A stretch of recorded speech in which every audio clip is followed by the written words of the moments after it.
At first glance, the laws of electromagnetism appear to violate Einstein's theory of relativity, which states that it's not possible to tell if you're moving or if you're standing still.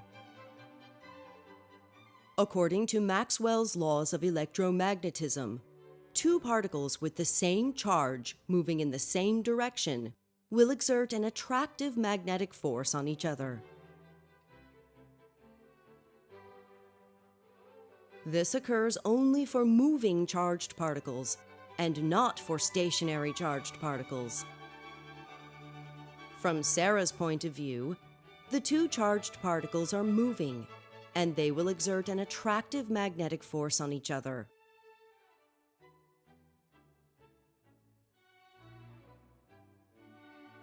From Adam's point of view, the two charged particles are standing still, and there's no magnetic field and no magnetic force.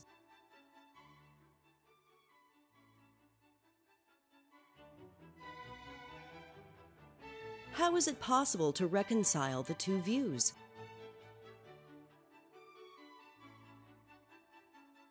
Although Adam and Sarah will disagree about if there is a magnetic field present, they will both agree that there are electric fields present. All charged particles create electric fields, regardless if they are moving. Adam and Sarah will agree that the electric fields cause the two particles to repel each other due to the fact that the two particles have the same charge. In addition to the repulsive electric force, Sarah will also see the attractive magnetic force. Sarah will see the repulsive electric force as stronger than the attractive magnetic force. Therefore, she will still see the two particles move away from each other, but she will see them move away from each other slower than they would if there was no magnetic field present. But Sarah will not be able to use this as evidence to convince Adam that he's moving.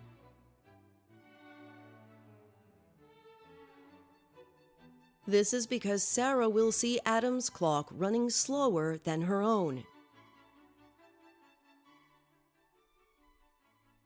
When Adam uses his clock to determine how fast the particles are moving away from each other, he concludes that it's at exactly the rate as if there was no magnetic field present.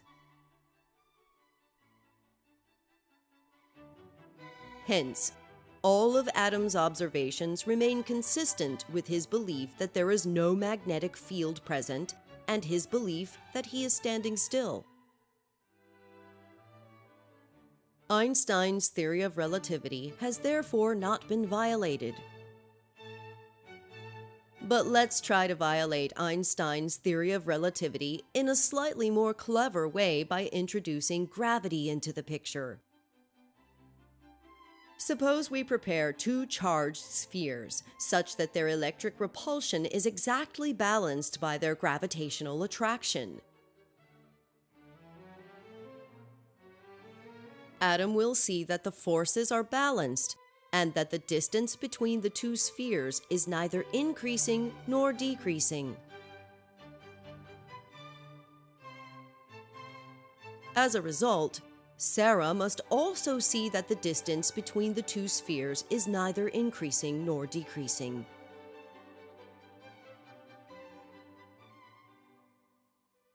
But how is it possible for Sarah to see all the forces balance when she also believes that there is an additional magnetic force present, which does not exist for Adam?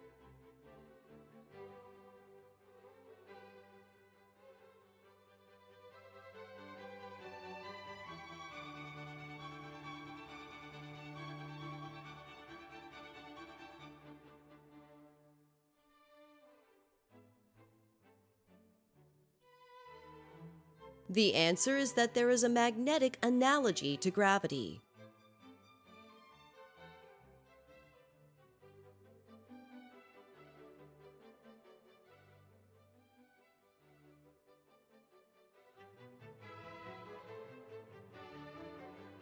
The gravitational field that we normally think of around an object with mass is analogous to the electric field around an object with charge.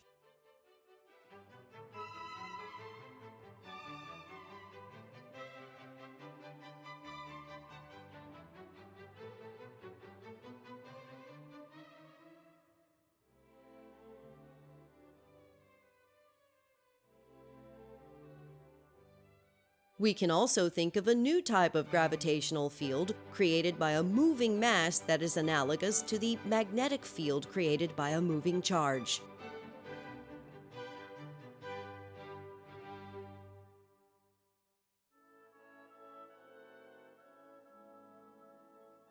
Just as in the case of magnetism, this new type of gravitational field would exert an apparent force perpendicular to the direction of the field and perpendicular to the direction of motion.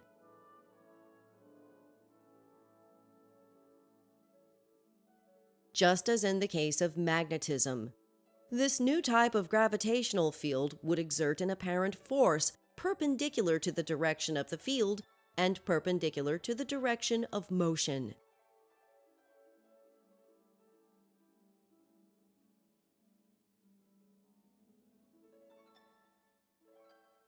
As a result, in the case of our last example, Sarah will see all the apparent forces exactly cancel each other out, and she will see that the two spheres do not move toward or away from each other.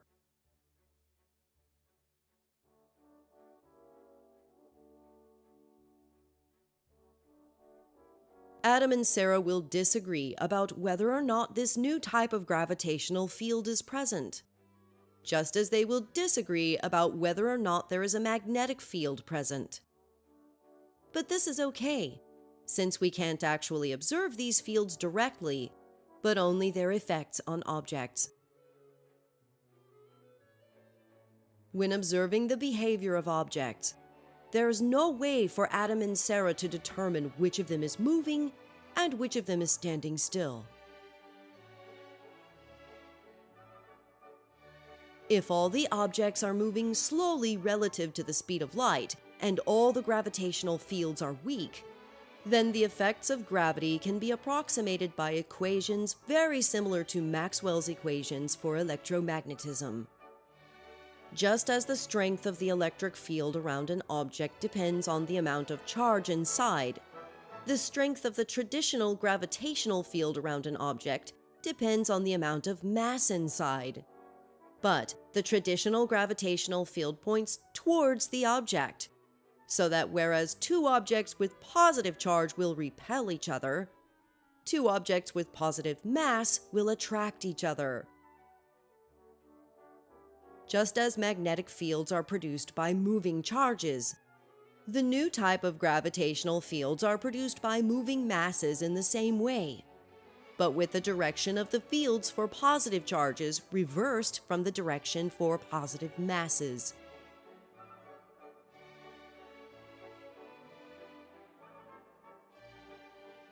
Just as the magnetic flux leaving a volume is always zero, the new type of gravitational flux leaving a volume is always zero.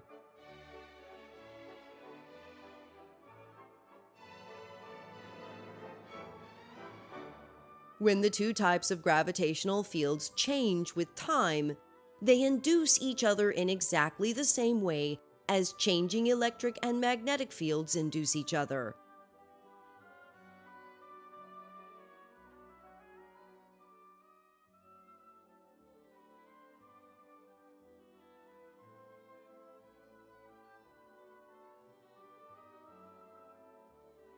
When the two types of gravitational fields change with time, they induce each other in exactly the same way as changing electric and magnetic fields induce each other.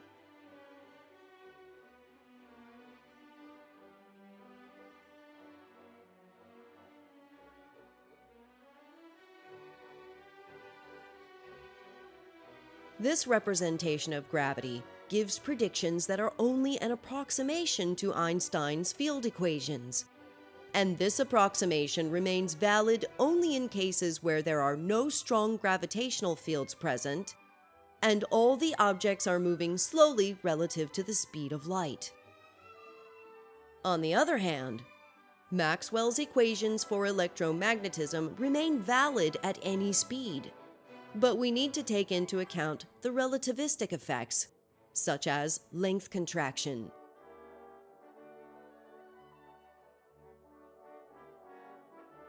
Length contraction affects electric and magnetic field lines just as it affects objects.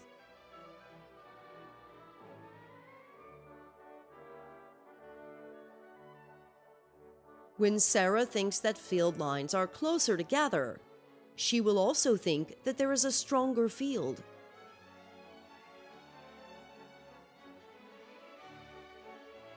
As a result, Sarah will think that both the electric and magnetic fields perpendicular to the direction of motion are stronger than they would be from classical physics alone.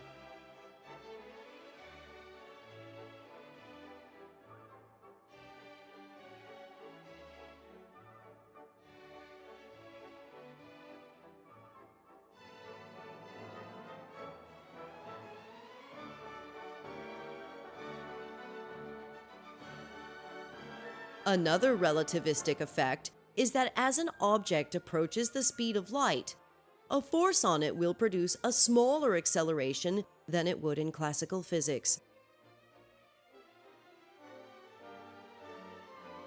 Since this variable changes at a different rate depending on if the force is perpendicular or parallel to the direction of motion, the acceleration will also be different depending on if the force is perpendicular or parallel to the direction of motion.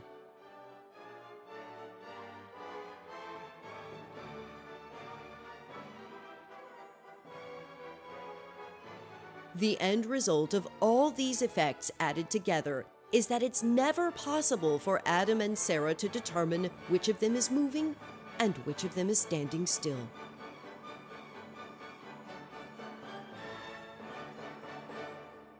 More information is available in the other videos on this channel, and please subscribe for notifications when new videos are ready.